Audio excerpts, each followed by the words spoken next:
49ers Web Zone No Huddle podcast. I don't know. It was exciting Thursday with the Christian McCaffrey trade. It's not so exciting now. I'm Al Sacco along with Brian Renick. Brian, where do you even start today, man? It was, I didn't think they were going to win this game, but it was the way that they lost this game to me that was the most disappointing part of it all. Yeah, it's, you know, for a team that we knew had to rely on its defense to do anything this year, and a defense that looked just absolutely incredible the first 4-5 weeks of the season, to see a performance like this. And look, I know there's injuries, I get it, but a lot of those guys that were injured came back, and you know, Bosa was back, Charvarius Ward played, Jimmy Ward was back, you know, Armstead was still out, Kinlaw was still out, Mosley's still out. I don't know that those three would have changed this performance at all. And I'd venture to say that they wouldn't have. Maybe Mosley, to be fair. But yeah, this was, like you said, Al, you didn't think they would win the game. I was optimistic. I thought, hey, you know what? There's lots of things that are, you know, vibes wise, right? I'm a big vibes guy. Well, apparently vibes don't mean anything when when the other team is just significantly more talented than you on the offensive side of the ball, even with a great collection of playmakers. So yeah, but are they that more talented other than Mahomes, who's the ultimate, obviously? Are the Chiefs that more talented than 49ers? I think other than the quarterback position, I don't know that they are. You're right. They're not, but the quarterback position is a full force multiplier. You know what I mean? Like, yeah, and he's amazing. Yeah. And so, you know, I think no, you're right. They do not have the same level or collection of skill talent that the 49ers do. The Chiefs do not. They've got Travis Kelce. They've got McCole Hardman, who had the game of his life today. And they have Marquez Valdes-Scantling as a deep threat, but yeah, you're right. They're not more talented when you look across the field and you see George Kittle and Christian McCaffrey and Deebo Samuel and Brandon Ayuk and you go, again, this team scored 23 points. Like, yep. What? I don't know. I'm at a loss. It was just the full, just everything was a shit show from the defense that we thought, and I agree with you. Are they banged up? Yes. But there's being banged up and there's gutting it out and then there's getting absolutely thrashed. They got thrashed today. 529 yards, 44 points. The Chiefs did whatever the hell they wanted to. 3rd and 20, let's throw a little screen pass to McKinnon and he'll run it to the 5-yard line. I mean, it was comical. Man. Comical. They didn't get pressure. Other than the first drive of the game when they forced a turnover, they did basically nothing. It was a pathetic defensive performance. Offensively, can this team shoot themselves in the foot any more than they do? They gained 444 yards in this game, but they still can't score points. Why can't they score points, Brian? Because of penalties, because of turnovers. You had just a gift from the gods with the Chiefs muffing the punt at the end of the first half. It was a gift from the gods. And Garoppolo threw a pass that you wouldn't expect a high school kid to throw. What the hell was he thinking? What was he thinking? I'm just so tired of it. And the special teams, the kickers were good in this game. Gould and Wisnowski had that, the punt. That's it, because the coverage didn't stink, because the Chiefs had another long return at the start of the third quarter, and then there was a 15-yard penalty because the Niners are super undisciplined. I look at this team, Brian, explain to me, like I'm 5, if you even think this, how this is a well-coached team. Explain to me how it's a well-coached team. Can you do it? Can anybody do it? I would love for someone to tell me, is this team a well-coached team? No, they're not. And I can't explain it to you like you're 5, because there are hallmarks of well-coached teams, right? There are things that you look for when you talk about a team that is well-coached. And when you look for those hallmarks on this team, they're not there. They're just not. They're not disciplined. They are not. It just seems like they're not focused. They're not. I don't know. I can't explain it to you like you're 5, because I I can't understand it myself. And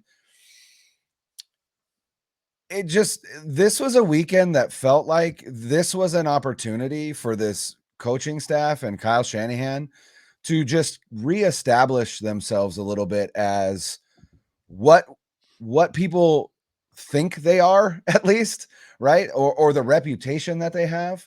And again, yards, right? It's the blue balls offense. It came back. Mm-hmm. It came back. And why can't this team score in the red zone? I don't know. I don't know. It's execution. It's just that they shoot themselves in the foot. You just see the drives going, right? And it looks like, wow, Garoppolo's throwing some good passes. The running lanes are there. And then they just get to a certain point where it stalls out. Kyle Shanahan's offenses, traditionally, lots of yards. The points don't really match up with it. But if you look at this game, they were moving the ball. They had no issue moving the ball, but something always happened, whether it was a penalty, whether it was a sack. And, a couple of people had said to me over on Twitter, and I just don't get it. Well, the offense is doing their part. And believe me, we're going to get into the defense. I understand. We'll get into that. But the offense couldn't have been more undisciplined and shoot themselves in the foot anymore. And you just look at the little things that they do that championship teams don't. First of all, the awareness of the quarterback is not there. Another safety. I understand there's a rush, but he needs to get rid of the football. You're in the end zone, dude. This is your second safety now in what, last 5 games or whatever it's been for him. He has no awareness whatsoever. He turns the ball over at a time when you absolutely cannot turn the ball over. That is the last thing you can do in that situation. Just take 3 points. Go into halftime with the lead. And you give it away. You throw that pass. I mean, it is just absolutely comical. Trent Williams was awful today, and I know he's probably still fighting. Maybe he came back sooner than he should have because he's a Hall of Famer. Did not play well today. Mike McGlinchey, my God, Mike. Mike, I like you, I do. But awful. There were a couple plays. It looks like he's on skates. And then Garoppolo stepping up into sacks. Brian, it's so undisciplined. And you just look at these weapons. And Brandon Ayuk said after the game too, I got to get the exact quote out here. But when I hear things like this, it's chinks in the armor, man. It's like all it is, because now what you have are these players kind of saying things like, well, why isn't this happening for us?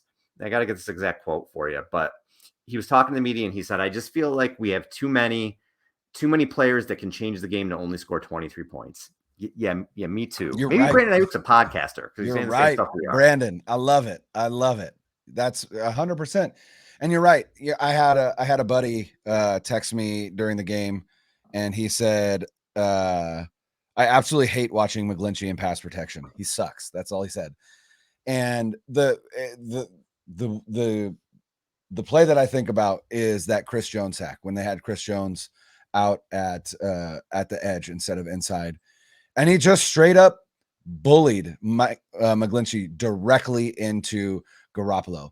And so the question becomes, at what point do you say to yourself, look, I know that you had a calf injury, which would likely make it difficult to anchor in pass protection, right? Mm-hmm. Absolutely. Think about, sure. Yeah. Why are you on the field then? Like, if you can't do what you need to do, there's no point in you gutting it out. Like, you don't get awards for gutting out a performance when ultimately you're gutting it out, but you suck and you don't help your team win. Like, if you gut it out and you help your team win, great. But if you can't, and that's fine. Like, I understand you have a calf injury. Like, just think about how you stretch your calf, right? Think about a calf stretch where you take your one leg out in front of you, right? Your one leg behind, you stick your heel on the ground and you lean forward, right? That's pass protection. Like, that's anchoring in pass protection. And if you've got a calf injury, you can't do that. So why, again, are you sending somebody out there who's not 100% if he's not going to be able to help? I like Mike a lot. I do. Like you said, I have no qualms with him, but pass protection has been a struggle for him anyway. And now you've got an injury to a part of your body that is going to make you worse at it.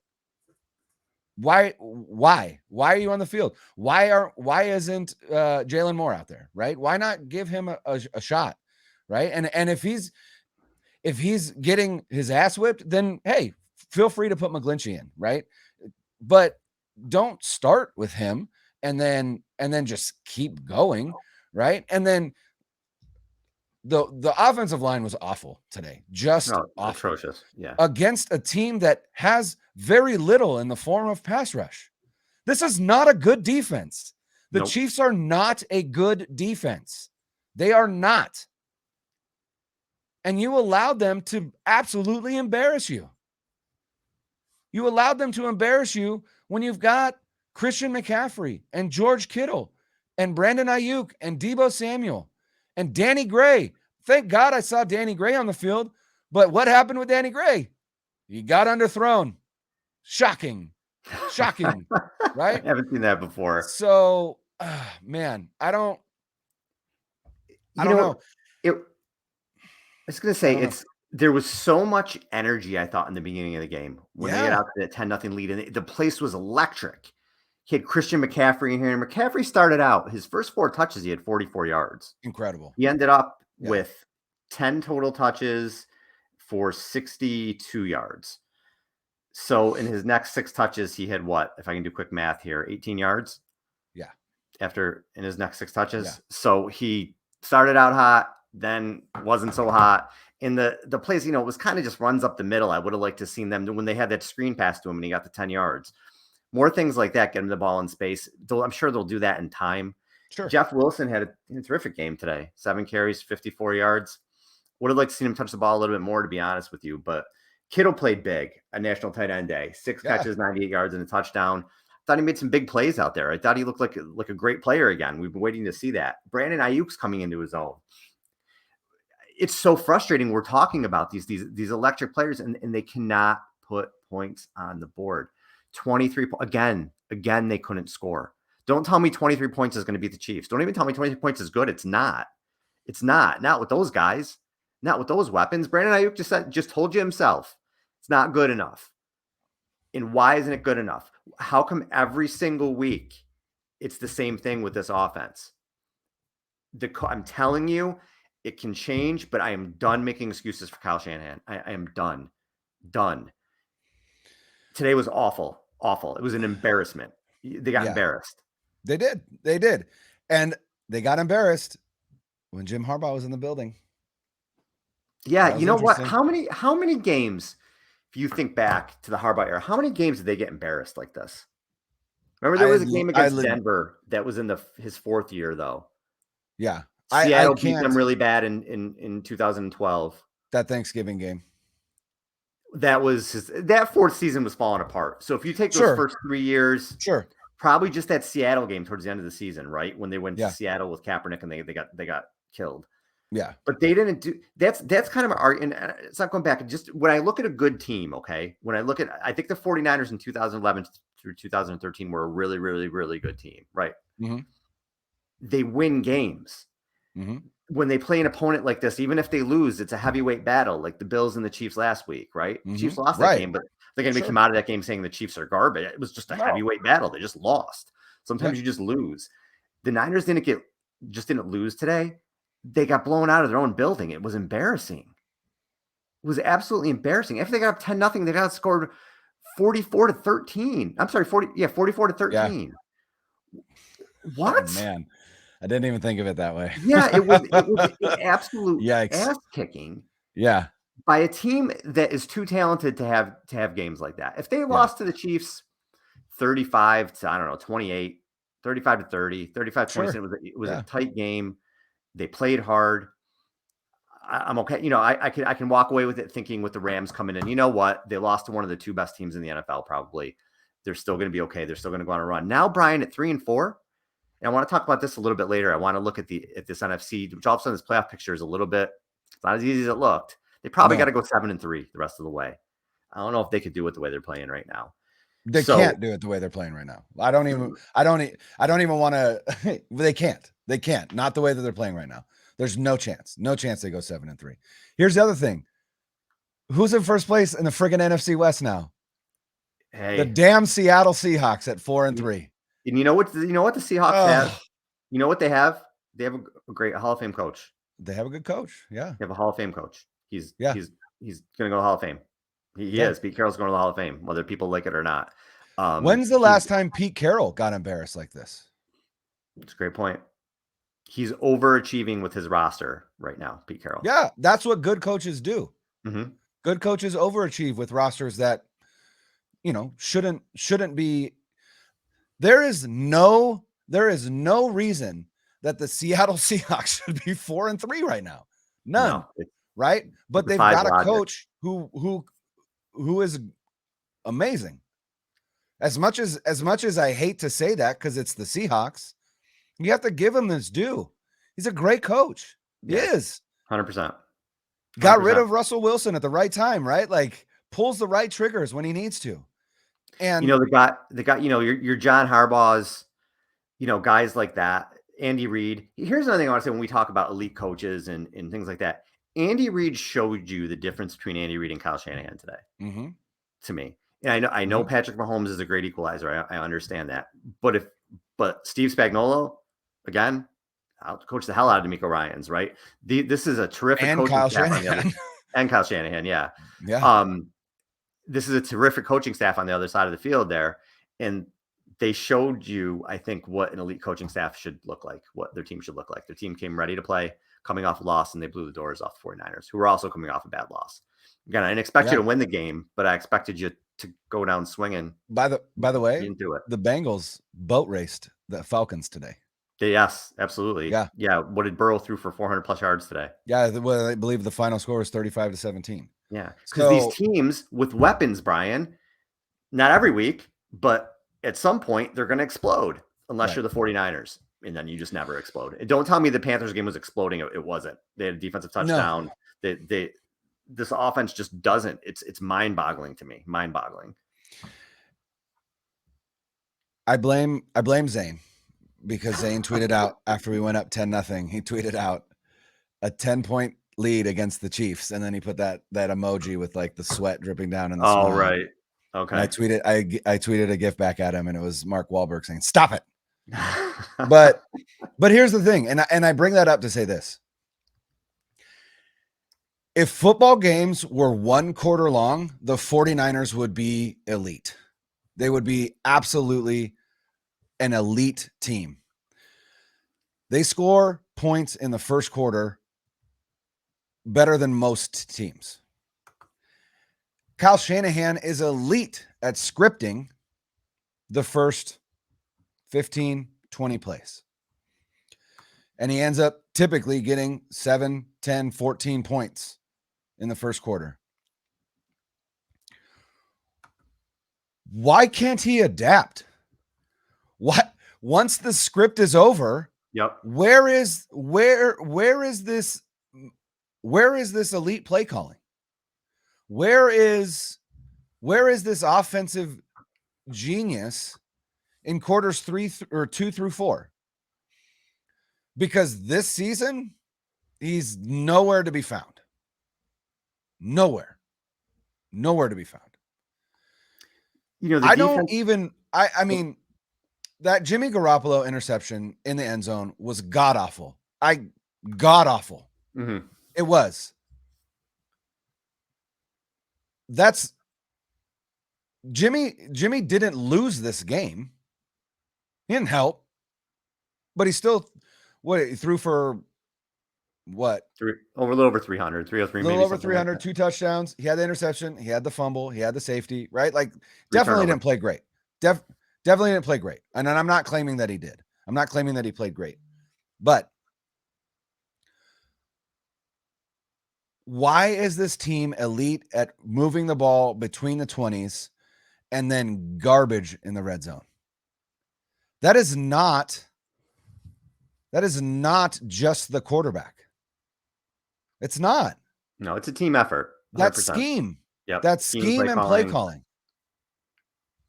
What? 100%. Like it's just for me, like, again, at some point, I think the shine has come off Kyle Shanahan. I think the fan base is actually a little bit pissed off right now, for the most part. This is the first time in his in his 6th season now that I've seen overwhelmingly people pissed off right now. Like usually you'll say something and people jump down your throat, or he's not. People are to a man are like, no, yeah, they look like shit. They're not coached well. They're underachieving. That's the biggest thing. They are underachieving.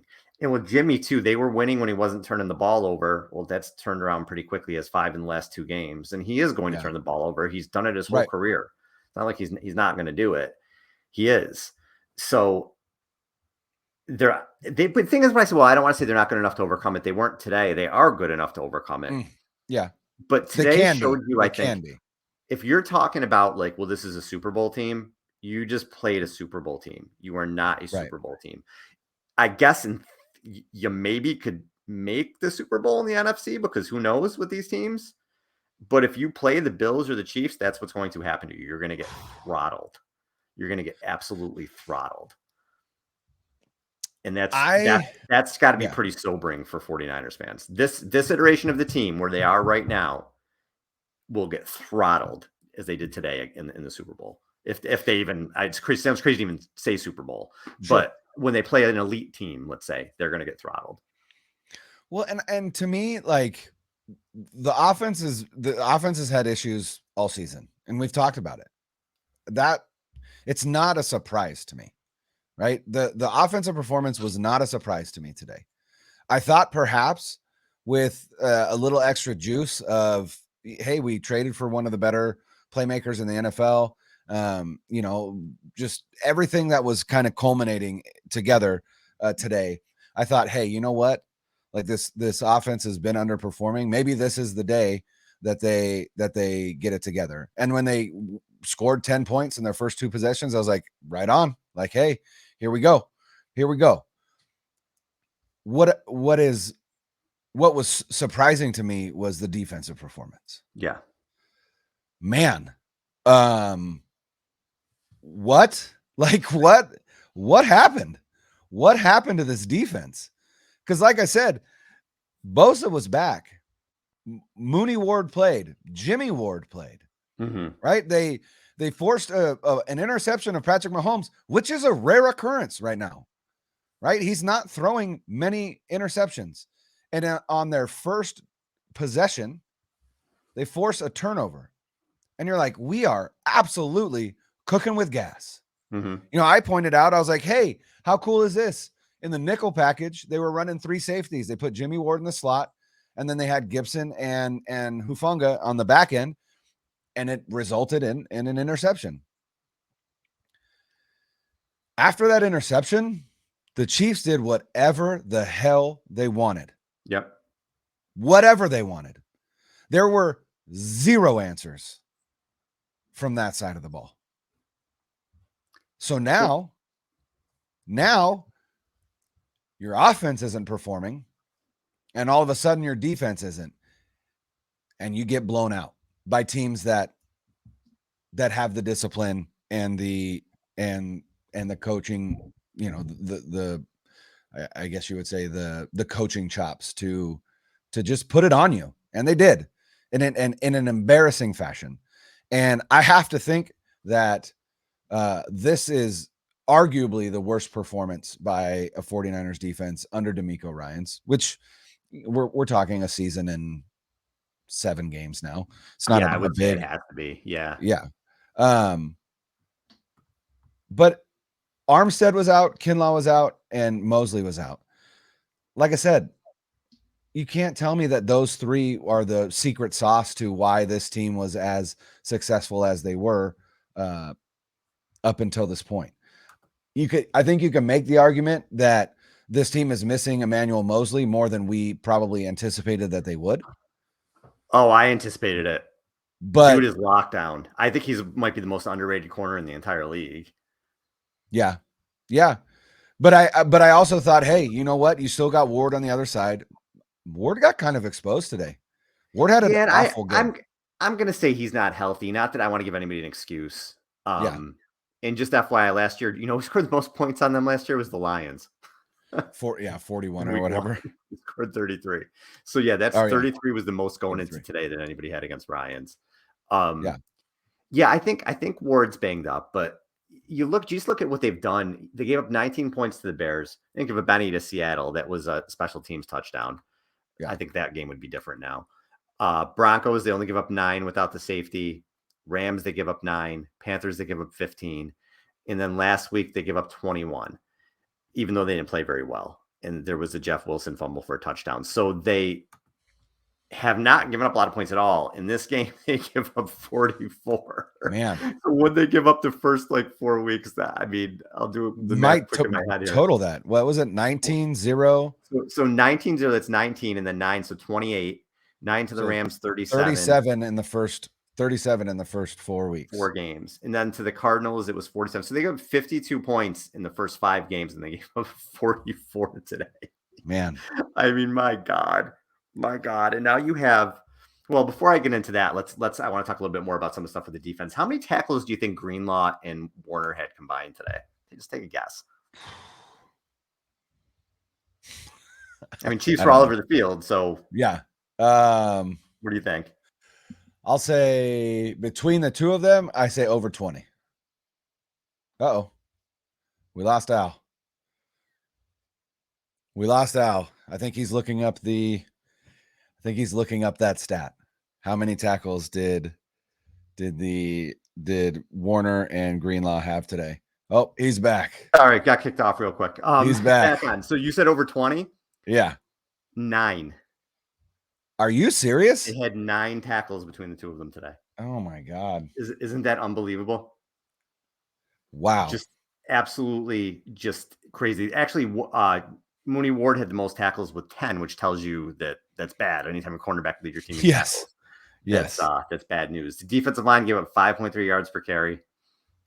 Seemed like they were running at Bosa a lot of the game. There was one play, I think it was on a touchdown, where Bosa, I don't know if he bit on the fake or he got sucked in or something, and they just ran right around him.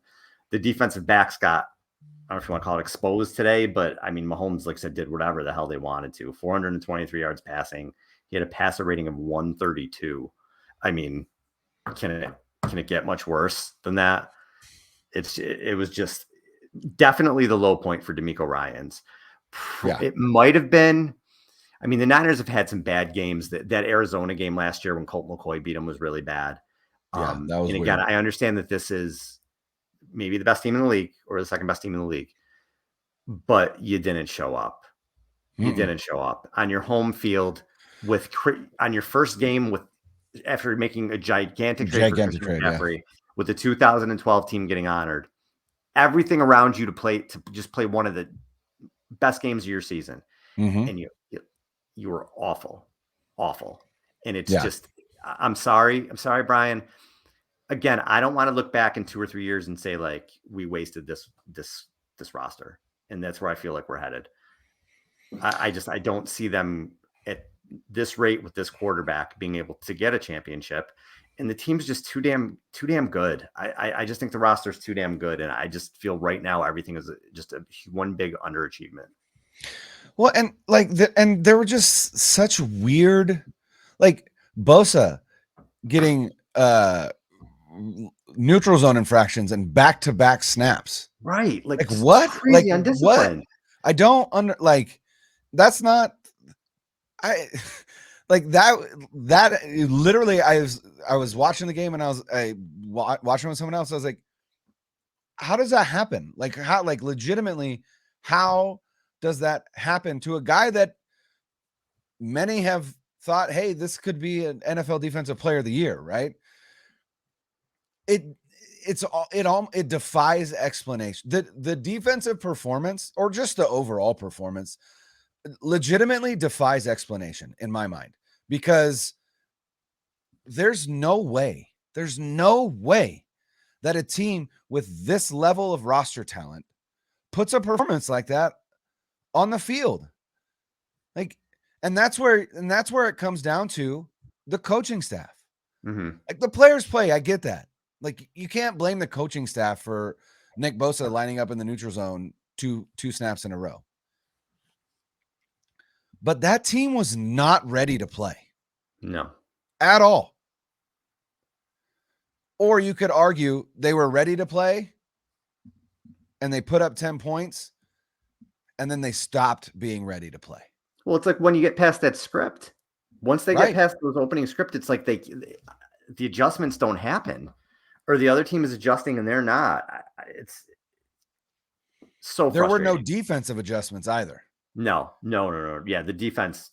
Yeah, I just don't want to make this about Kyle and the offense. Yeah, no. The defense was awful. This Yeah. was Ryan's got to go back and take a look in the mirror at this too.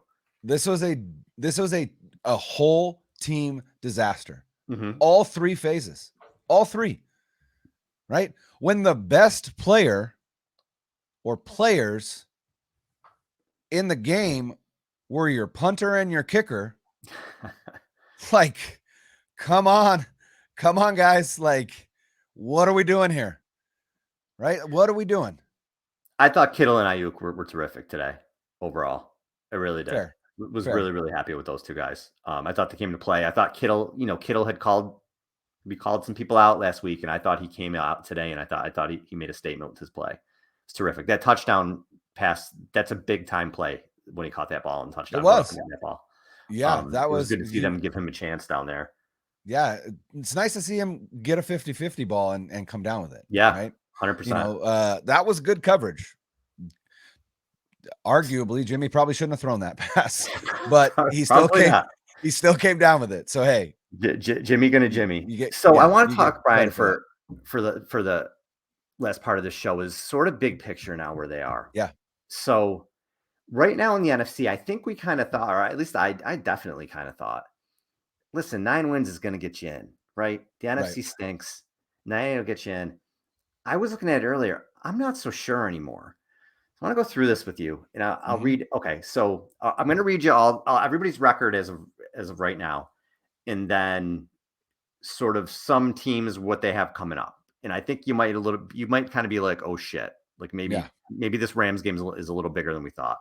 So Philly's 6-0, Giants are 6-1, Minnesota's 5-1, Dallas 5-2, Seattle 4-3, Rams 3-3, and then the 3 and 4 teams are Tampa Bay, San Francisco, Atlanta, Green Bay, Washington, and Arizona. And the teams that are below that, I don't think matter. They're not going to be in the playoff. You know, your Bears and your Panthers or Lions, not happening. Philly's in. I mean, I think one way or another, we would say Philly's in the playoffs, right? Yeah, because their schedule is absolute cakewalk. Okay. Now, the rest of the NFC East is where I get worried. Because people look at the Giants, and I think you're going to say the Giants are 6-1. But what's happening with the Giants is, again, you have a coach who's getting the most out of his talent, who's overachieving. And he's just finding ways every week to kind of put up 20 points and win games. It's actually pretty amazing to watch. I hate the Giants. I hate them. Always hated the Giants. But it's kind of cool to see what they're doing. And you say, well, they're 6-1. They could end up 6-11 or whatever. I looked at their schedule. They play Houston, Detroit, and Washington twice still. That's 9. That's probably 9 wins. Just there. So they're probably at this point at 6-1. They're probably going to get to 10 wins. You would think they're going to go at 4-6 the rest of the way at worst, right? At worst, yeah. So let's say they get 10 wins. All right. So you have Philly's getting 10, and I'm going to say Philly's going to win the division. Giants are getting 10. That's one wild card. Dallas is 5-2. Dallas is a really good defense. I would find it hard to believe that Dallas doesn't at least get 9. I would give them 10. And tell me if you think I'm crazy at any point here. But so you have 2 wild card teams right now, and the Philly winning the division. So you have 1 wild card team left, essentially, after all that. So assume Tampa Bay is going to accidentally win their division this year because somebody's got to win the South the way that's going. So Tampa Bay gets in. On both sides, AFC and NFC. Yes. The South divisions are hot garbage. Awful. South are terrible in both. The way that the Packers look, I'm going to say the Vikings are going to win the North. Man. The 5-1. I don't have any faith in the Vikings, but okay. So that's another playoff team. So now somebody's going to win the NFC West. Okay. Whether it's Seattle, actually any of them could right now. I mean, I don't have any faith in the Cardinals, but one of these teams is going to win the NFC West. Then you have the Packers lurking at 3-4, and the Packers are playing the Bills next week. The Packers are going to be 3-5. Yeah. Can the Packers get to 9 or 10 wins? Maybe. We'll see. But what you're going to have is, so you have Tampa Bay winning the South, I think, the Vikings winning the North, Philly winning the East, and then the Giants and the Dallas getting in. So then you have the winner of the NFC West and one other playoff spot that you have the Packers going for, and those three teams in the NFC West, I think. It's not that easy. Niners need to win the division, I think. Yeah. So they can realistically, where I thought 9-8 would get them in easy, they could be at 9-8 on the outside looking in. And if that happens with this roster, Kyle is firmly on the hot seat next year to me. Firmly on the hot seat. He doesn't get it next year, he's gone. Yeah. That's kind of where I am with it right now. But doesn't that scare you a little bit when you kind of hear that? For sure. And here's the thing, like, here's where I don't understand. The NFL, right? They cut down, they add an extra game to the schedule. Preseason becomes three games. We talked about this a handful of weeks ago about the suppression of offense being down across the league for the most part. And we talked about this idea that a lot of teams really kind of are starting to treat the first quarter of the season now as the preseason to work out the kinks, iron out the kinks, right? And then kind of hit the ground running for a stretch run. Well, here's the problem with that. You got teams like the Giants who are 6-1. They need to win 4 of their next games likely to make the playoffs. Yep. Isn't that crazy? 4 of their next 10. Same with the Vikings are 5-1. The Cowboys are 5-2, right? So great. You treated the first quarter of the season trying to iron out the kinks, and you ended up at 3-3 or 3-4 now. And now you're in catch-up mode with teams that shouldn't be able to sniff your jock when it comes to roster talent. The Giants have no business being 6-1 or no business being in the playoffs. And yet each week they come ready to play. They come ready to compete. And I cannot in good faith say that about the San Francisco 49ers. No, because they don't. There hasn't been a week outside of that Seattle week, maybe, which was week 2, and a weird game where Trey Lance went out early and, lost for the season. Maybe the Rams game. You could say the Rams game, probably. It's probably the one game this season that this team has come out and been ready to play and put it on another team. Yep. One game. We're in week 7. And even the Rams game, the Rams had the ball driving at the end of the game, down 1 score. And then Hufanga makes the interception. They let the Rams hang around. Yep. They tried to let the Panthers hang around till Mosley had, the defense has kind of made plays to, separate them, other than the Seattle game, which was the one game they kind of played the whole way. But look, when you lose to the Bears, I know Atlanta's a scrappy team, but the talent level between Atlanta and San Francisco it's not close. It's not close. Even with the injuries on defense, they're still probably better than the Falcons on paper. Yeah. So when you're doing that, you are underachieving, and that's all they're doing right now. And Brian, year 6, okay? The first half of the season with Kyle Shanahan, 0-8, 1-7, 8-0, 4-4, 3-5, 3-4. And we'll see what happens next week. They have started even remotely quickly one season. Other than that, they have put themselves in a hole every single year.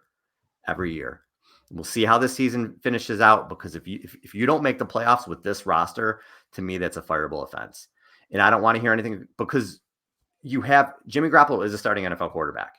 You're not going into the season with, if this was Nate Sudfeld, I'd be like, what are we going to do? What are you going to do? It's not. You insulated yourself with, you still had Garoppolo in case Lance got hurt. You don't have the excuse of developing Lance anymore. You have a guy that you've won with in the past. If you can't do it with, all he's got to do is throw screen passes to people, for Christ's sake. Look at the guys that are on this team. You know what I mean? Like it's not Yeah. that hard. They find ways every week to make it either harder on themselves or to just completely shoot themselves in the foot. I'm sorry, that falls back on the coaching staff. I'm sorry. 100%. Well, and here's what arguably, inadvertently, possibly, I said this in my Christian McCaffrey trade reaction, little 20-minute emergency pod. Kyle Shanahan has left himself with no excuses with this Christian McCaffrey trade. Mm-hmm. Great point. He's left himself with no excuses. He has made it arguably harder on himself now. And I, with this trade, felt different than the Emmanuel Sanders trade, in that the Emmanuel Sanders trade was made when the team was 7-0 and was in the driver's seat for the number 1 seed in the NFC, and knew that they were like one playmaker or one wide receiver away from being an even more potent offense. They trade for Emmanuel Sanders. Great trade. We know what happened in 2019. This felt very much like a move made out of desperation. And that desperation wasn't, we gotta win the Super Bowl now. It was, my offense, I don't know how to fix it. I have no idea. This guy is available. He's pretty awesome. He would obviously help. Let's go get him. Oh, what's it going to take? Our second and our third and our fourth round pick next season, right? Which without comp picks, right? Which, I mean, you can count them, but comp picks, third round comp picks are glorified fourth round picks, right? Because they come at the end of the third round. You just punted on the 2023 draft. Now, do I care? I honestly don't. Christian McCaffrey is a great talent, and what kind of impact would a second, third, and fourth rounder have on a team with this kind of roster talent next season? And the way that Kyle Shanahan treats rookies, right? For the most part, I don't know that they would have had the same kind of impact. They wouldn't have had the same kind of impact as Christian McCaffrey. Let's be perfectly honest. So in that regard, I don't care. I don't care that that's what they traded. But what I do care about is a coach who is willing to make that trade because his offense is broken and he might not know how to fix it. If you are listening to this, do yourself a favor and listen to the Athletic Football Show with Robert Mays and Nate Tice. Their episode that came out last Friday, which was a week 7 preview. In the first, I think, 20 minutes, they talk about essentially why offense is down this season. And they talk about how defenses and defensive coordinators have started to catch up to offenses. And specifically, they talk about what defenses are doing now to defend what they term the Kyle Shanahan style offenses. Where is Kyle Shanahan going to adapt now that defenses, because here's the thing, his offenses run so predominantly in the NFL now that defensive coordinators have to know how to defend it. Right. There's too many teams that run it. So they had to figure out a way to stop it, and they have, right? Look at Matt LaFleur's offense in Green Bay. Look at Kyle Shanahan's offense. Look at Sean McVay's offense, right? Like these guys that were the geniuses of this offense, their offenses suck out loud right now. All three of them do. What are they going to do to adapt? That's why Kyle Shanahan makes the kind of money that he does. Mm-hmm. You better show us something, Kyle, because you're on notice right now. You really are. the next 10 games are going to show us a lot about Kyle and where the 49ers are going to be moving forward. Because again, if they don't make the playoffs, they don't have draft picks next year. My God, what a disaster that would be. So the next 10 games, this is put up or shut up time for Shanahan, and we're going to see. I'm going to see what happens. So, and we'll be there. We're going to, we got a huge Rams game. I think it's a gigantic game for both teams. We'll be back to talk about it later in the week because I'll tell you what, man, Niners was that game. I know they're 3-5 last year, but this ain't last year. So It's not. we'll see. But yeah, we're going to break that game down. We'll be back. Zane will hopefully be back from that show too. So for Brian, guys, this is Al. Later.